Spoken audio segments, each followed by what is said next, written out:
Hello दोस्तों, कृष्णा उपदेश 2M channel में आपका स्वागत है। दोस्तों, गर्भ गीता बहुत ही अनोखा पाठ है।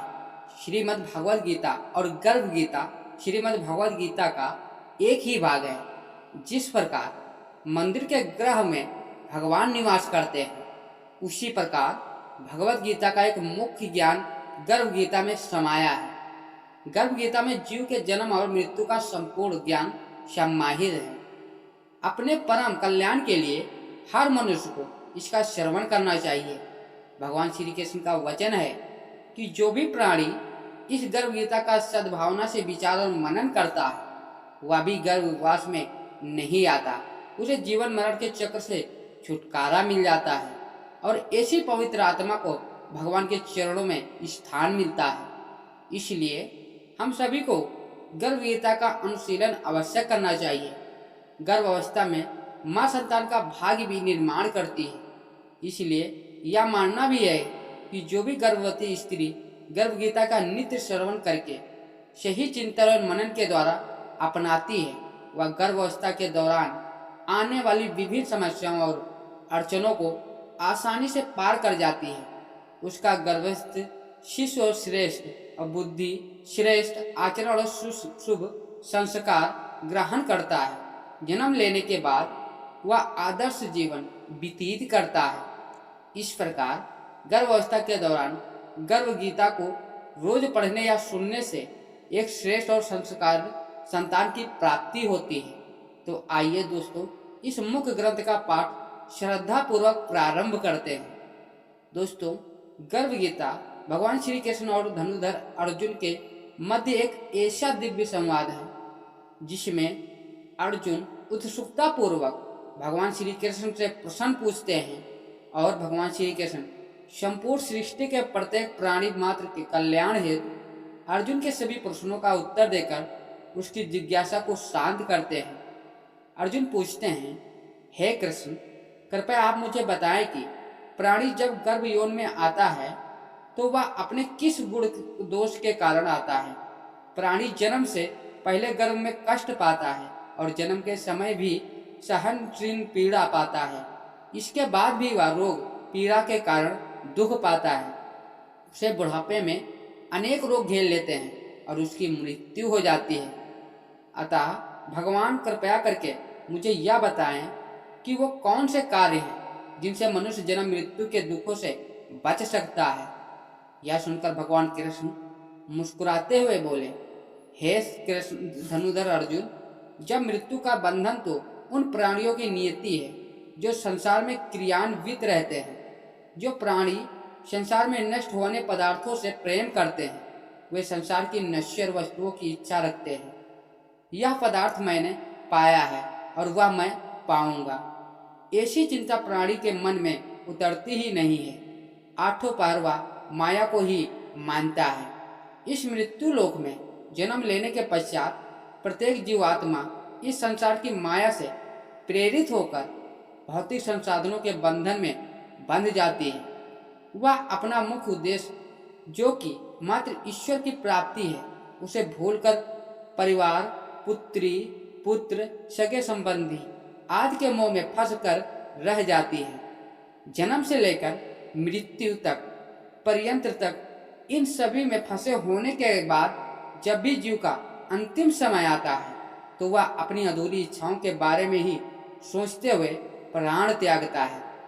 ऐसा इस कारण होता है कि मानव जात कभी संतुष्ट नहीं होता है। उसे सदैव कुछ और ही चाहत बनी रहती है। यही कारण है कि मनुष्य बार बार जन्म लेता है और मरता रहता है तथा यह चक्र निरंतर चलता ही रहता है। मनुष्य संसार की दौलत पाने की तो कामना करता है, परंतु भगवान की भक्ति से विमुख हो जाता है। इसलिए वह बार बार अनेक योनियों में पैदा होकर जीवन मरण और गर्भ के दुख को भोगता है।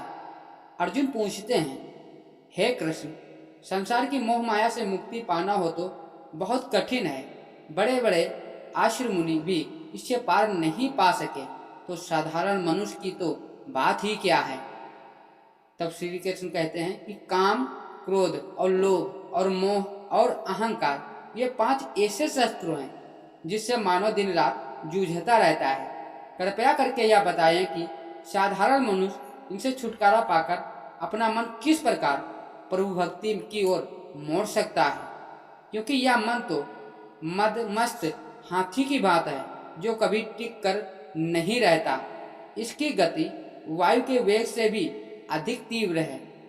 हे कृष्ण, इस मस्त हाथी को कैसे वश में किया जाए, अर्थात मनुष्य को कौन से प्रयत्न करने चाहिए जिससे मन को भक्ति में लगाया जा सके। भगवान श्री कृष्ण कहते हैं, हे अर्जुन, यह मन निश्चय ही हाथी की भांति है और तृष्णा इसकी शक्ति है। मन इंद्रियों के वश में रहता है। जिस प्रकार मस्त हाथी को वश में करने के लिए महावंत अंकुश का प्रयोग करता है, उसी प्रकार मन को काबू करने के लिए ज्ञान की रूपी अंकुश का प्रयोग आवश्यक है। भक्ति और ज्ञान अभ्यास करने पर ही प्राप्त होते हैं। अहंकार से जीवन नरक के समान हो जाता है।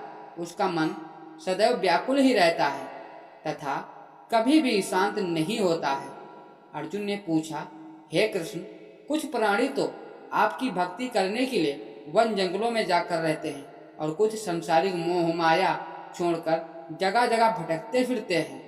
अतः हे प्रभु, इस बारे में कैसे पता चले कि आपकी भक्ति किस प्रकार प्राप्त हो सकती है।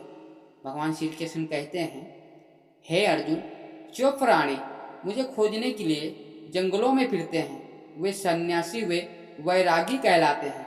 वे सिर पर जटा बांधते हैं तथा भस्म लगाते हैं, लेकिन फिर भी वे मेरे दर्शन नहीं कर पाते, क्योंकि उनमें भक्ति वे प्रेम नहीं है। वे अहंकार में डूबे हुए हैं।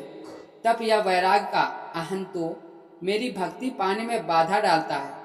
शुद्ध मन से भक्ति करने वाले सतह अभ्यासी जो काम, क्रोध, मोह और लोभ अहंकार से परे हैं, मैं उन्हें ही दर्शन देता हूँ।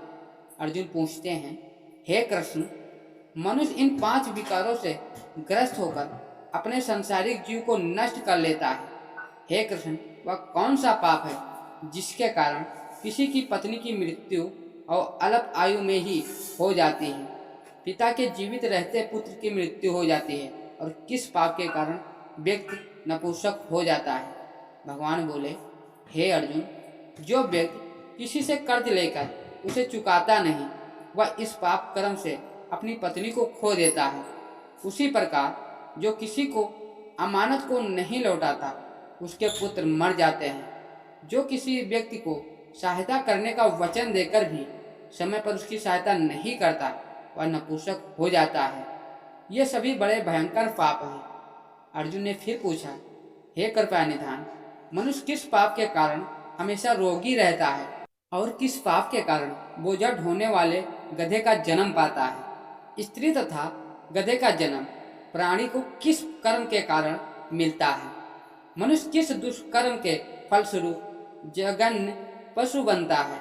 श्रीमद् भगवान कहते हैं कि हे धनुधर अर्जुन, जो मनुष्य कन्या अथवा स्त्री को बेचने का कार्य करता है अथवा जो कन्यादान करता है और इस कन्यादान का मूल्य लेता है, वह हमेशा भयंकर रोगों से पीड़ित रहता है। जो अभक्ष्य भोजन करता है और विषय विकार के लिए मदिरा पान करता है और दूसरों को प्रताड़ित करता है, वह गधे का जन्म पाता है। और जो झूठी गवाही देने वाला होता है, वह भागहीन स्त्री का जन्म पाता है। जो भोजन बनाकर पहले स्वयं खा लेता है और बाद में भगवान को दान करता है, भोग लगाता है, वह बिल्ली या शूकर की योनि में जन्म लेता है। अर्जुन पूछते हैं, हे कृष्ण, इस संसार में जिन प्राणियों को आपने सुवर्ण दिया है, उन्होंने कौन सा पुण्य किया है, और जिन प्राणियों को आपने धन धान्य प्रदान किया है और उत्तम वाहन दिए हैं, उन्होंने कौन से पुण्य किए हैं। इस संसार में आपने किसी को तो इतना सुंदर बनाया है और किसी को इतना कुरूप, किसी को धनवान बनाया है तो किसी को निर्धन। ऐसा क्यों है? तो भगवान श्री कृष्ण कहते हैं, हे अर्जुन, जो उत्तम रीति नीति के किसी सुपात्र को स्वर्ण दान करता है, वह उत्तम वाहन और धन धान प्राप्त करता है। जो भगवान को साक्षी मानकर कन्यादान करते हैं, वे उत्तम पुरुष का जन्म पाते हैं। हे अर्जुन, जिन प्राणियों ने अन्न दान किया है उनका स्वरूप सुंदर होता है, और जिन्होंने विद्या दान किया है वे विद्वान होते हैं, और जो संतों की सेवा करते हैं वे धनवान और पुत्रवान होते हैं। अर्जुन ने पूछा, हे कृष्ण, मनुष्य धन और संसारी दुखों के प्रति इतना मोह क्यों रखता है? भगवान श्री कृष्ण बोले, हे अर्जुन, जब प्राणी मेरी कृपा से वंचित हो जाता है तब वह संसारिक बंधनों से मोह में आसक्त हो जाता है। वह धन दौलत आदि से मोह करने लगता है और संसार के समझ बंधन नाशवान है। यही जानकर विवेकी प्राणी इनसे दूर रहता है। वह जानता है कि लाभ हानि, जीवन मरण, यश अपयश तथा मान सम्मान सभी कुछ ईश्वर के अधीन है। संसार में घटने वाली प्रत्येक घटना परमात्मा की इच्छा से ही घटित होती है। यही कारण है कि विवेक जन दुख या सुख चाहे कैसी भी परिस्थिति हो समान भाव से रहते हैं। जो व्यक्ति संसारी मोह त्याग कर पवित्र स्थलों के दर्शन करके मेरी निष्काम भक्ति करता है वह राजा के समान सुख और ज्ञान प्राप्त करता है। इस संसार में सभी वस्तुएं नश्वर हैं, केवल भक्ति ऐसी है जिसका कभी भी नाश नहीं होता। अर्जुन पूछते हैं, हे कृष्ण, मनुष्य में संसारी रोग जैसे रक्त विकार, खंडवायु, अंधता तथा अपंगता आदि का क्या कारण है? ये रोग क्यों होते हैं? बताने की कृपा करें। श्री कृष्ण बोले, हे अर्जुन, जो प्राणी मेरी भक्ति से विमुख होकर मायावी में लिप्त होता है वे क्रोधी, रक्त विकार, आलसी, दरिद्र, शील, संयम रहित और खंडवायु जैसे रोगों से ग्रसित होते हैं। जो स्त्री अपने पतिव्रता धर्म का पालन नहीं करती वह संयम रहित ज्योतिहीनता जैसे विकारों से ग्रस्त रहती है। अर्जुन पूछते हैं, हे कृष्ण, कृपया करके गुरु दीक्षा के बारे में भी कुछ बताने का कष्ट करें। मुझे गुरु की महिमा के बारे में भी बताएं। श्री कृष्ण भगवान कहते हैं, हे अर्जुन, तुम्हारा यह प्रश्न संपूर्ण मानव जाति के लिए कल्याणकारी है। तुम धन्य हो, धन्य है तुम्हारी जननी। हे अर्जुन, ब्रह्मचारी और संयमी पुरुष जो ईश्वर की भक्ति और परोपकार में लगा हो उसे ही अपना गुरु बनाना चाहिए। गुरु के माध्यम से ही ईश्वर की प्राप्ति हो सकती है, अन्यथा नहीं। इसलिए अपने गुरु की देख रेख में ही मेरी पूजा करें, गुरु की करें। निरादर करने वाला मनुष्य कभी ईश्वर को प्राप्त नहीं कर सकता तथा वह आजीवन मृत्यु लोक में भटकता रहता है। ऐसे व्यक्ति का तो मुख भी नहीं देखना चाहिए। गुरु की कृपा से विमुख प्राणी का मुख देखना भी पाप होता है। हे अर्जुन, सारे संसार के गुरु जगन्नाथ हैं। विद्या का गुरु काशी और चारों वर्णों का गुरु ब्राह्मण, ब्राह्मण का गुरु सन्यासी। सन्यासी उसे कहते हैं जो सब कुछ त्याग कर मुझ में रम गया। वह ब्राह्मण जगत गुरु है। जो गुरु का भक्त है वह मेरा भक्त है। जो ग्रस्त गुरु से विमुख होता है वह चंडाल के समान होता है। जिस जगह मंदिरा का भांड हो उस स्थान का गंगा जल भी अपवित्र होता है, और इसी तरह गुरु से विमुख व्यक्ति का भजन भी अपवित्र होता है।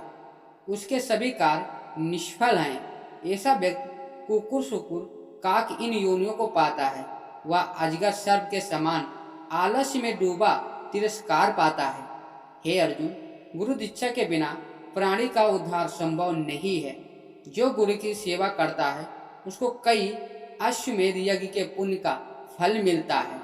हे अर्जुन, जो प्राणी गर्भ गीता में अंकित हमारे इस संवाद को पढ़ेंगे और सुनेंगे वे गर्भ के से दुख से बचेंगे और वो नरक लोक की 84 लाख योनियों में जन्म मरण के चक्कर में से मुक्त हो जाएंगे।